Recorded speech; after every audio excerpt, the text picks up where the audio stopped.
President Obama has made trade expansion a central pillar of his sub-Saharan policy. In June, Congress and the President renewed and extended AGOA, the African Growth and Opportunity Act, through 2025, promoting trade and, for some sub-Saharan nations, duty-free access to certain U.S. markets.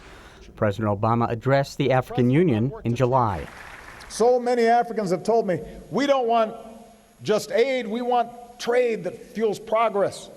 We don't want patrons, we want partners who help us build our own capacity to grow. Despite the president's doing business message and AGOA's renewal, economists say American business is lagging behind in Africa. Fact, 7 of the world's fastest growing economies are in Africa. Fact, U.S. products represent less than 10% of Africa's $400 billion in imports. Fact, regions with young populations grow faster than others, and Africa's population will double to some 2 billion people in the coming decades.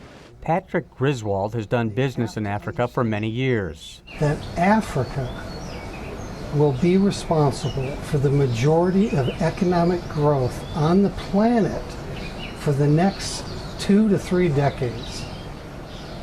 Now, this includes an upcoming middle class of 1 billion strong. Mr. Griswold is a business consultant, author, and founder of Why Africa Now. He believes American businesses are missing out in sub-Saharan Africa, and African development and U.S.-African trade relations suffer greatly because of it. Time is money, and there's an enormous amount of opportunity in Africa. Griswold writes, U.S. businesses need to know that Africa is okay and you can do very well there. It's a lesson the world's most successful corporations learned long ago. Coca-Cola, General Electric, IBM, Microsoft, Google, Exxon, and others. Again, President Obama. Now, most U.S. trade with the region is with just 3 countries: South Africa, Nigeria, and Angola. And much of that is in the form of energy. I want Africans and Americans doing more business together in more sectors, in more countries.